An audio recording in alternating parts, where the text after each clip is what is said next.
How many of you have ever pressed the elevator door close button?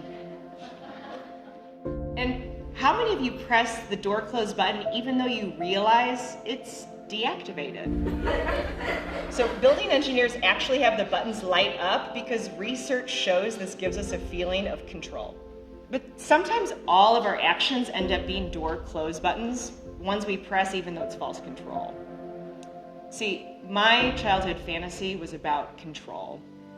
I grew up in two very different households. One was loving and safe, the other was chaotic. A 5-year-old watching her father pack boxes from the stairwell, not knowing the meaning of the word divorce. An 8-year-old visiting him at the psych ward. A 10-year-old begging him not to drink. A 14-year-old grabbing the steering wheel after he falls asleep after picking her up from the 8th grade dance. This made me obsessed with problem solving. I kept thinking that if I could just solve the chaos, then I'd be okay. You can tell something bad is about to happen, right? If I had paused even once, I might have asked myself, are my actions lining up with my values? But I didn't pause. I just kept pressing the door close button. One Sunday morning, I'm riding my bike to work.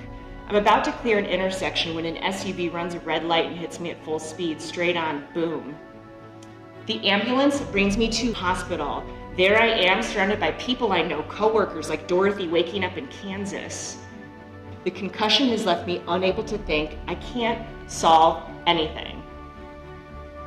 So, at home on medical leave, it's just me and my fear hanging out. There's my fear of failure, sprawled out on the couch like a terrible roommate. And so I turn to my fear and I say, why won't you just leave me alone? And my fear shows me this vision. I see my body on the road the day I was hit. And I look at this body, this life. And I realize that if I had died that day, I would have been ashamed of how I was living. Completely defined by fear. One fill in the blank after the next. Door close. So then I look at my fear sitting beside me, and I don't see a roommate. I see a scared little girl trying to figure things out. This terrified girl trying to protect me, an adult, and all I've done is beaten her down, ignored her. And that's when I decided to listen to her story. Me, the adult me, had created a life of chaos for that little girl. I was her worst oppressor, far worse than the memories she had survived. So then I imagined turning to this girl and embracing her, acknowledging her strengths. For the first time I see her, I appreciate her, and I hold her close, this fear.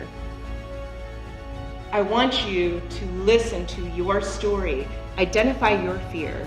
It starts with the words, I am. I am a fraud, a failure, not good enough, unworthy. Face your fear and say, thank you for trying to protect me. Fear can be like a blizzard, blinding. But when we face our fear with self-compassion, we contain it like a snow globe. Something you can pick up, examine, and set down whenever you wish. That's radical control. Each of you have amazing gifts waiting to be shared.